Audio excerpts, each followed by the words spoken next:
কিরে এই বদমাশ পোলাপানগুলি এখানে কি করতেছে? এরা নামাজ কালাম তো পড়েই না, আল্লাহ বিল্লাহ করেই না। হ্যাঁ, আচ্ছা তোমরা এখানে কি করতেছো?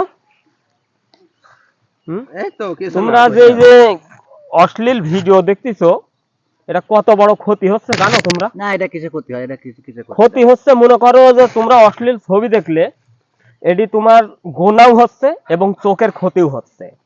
হয়তো আল্লাহর দরবার মানে তুমি যদি তওবা করো জি। তাহলে তোমার মানে গুনাহটা মাফ হলো, কিন্তু চোখের যে ক্ষতি হলো এটা পূরণ করবে কি দিয়া?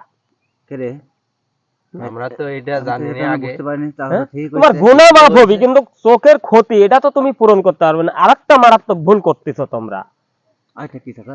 সেটা হচ্ছে এই যে মদ খাচ্ছো, এটা তোমার লিভারের বা ক্যান্সার বিভিন্ন মানে রোগ আক্রান্ত হবে এবং গুনাহ হচ্ছে। আল্লাহর দরবারে তুমি তওবা করলে কিন্তু তোমার তওবা মোচন হবে, আল্লাহ ক্ষমা করে দিবি, কিন্তু তোমার এই যে ক্ষতিগুলা হচ্ছে, রোগ হচ্ছে, এই রোগগুলা কে সারাবি?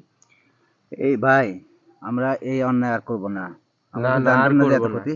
এই যে মদের বোতল দিলাম ফেলা, এই যে কান এই যে কান ধরছি। ধরেছি, আমরা তো বলছি আমরা মদ আর খাবো না, অশ্লীল ভিডিও আমরা আর দেখবো না। হ্যাঁ, তোমরা তওবা করো, আল্লাহর দরবারে শুকরিয়া আদায় করো যে আমরা তওবা করেছি। তোমরা 5 ওয়াক্ত নামাজ পড়ো। জি, এখন আমরা নামাজের সময় হয়েছে, চলো আমরা আমার সাথে মসজিদে নামাজ হ্যাঁ, চলেন পড়তে চাচা, যাবে। চলেন। হ্যাঁ চলো।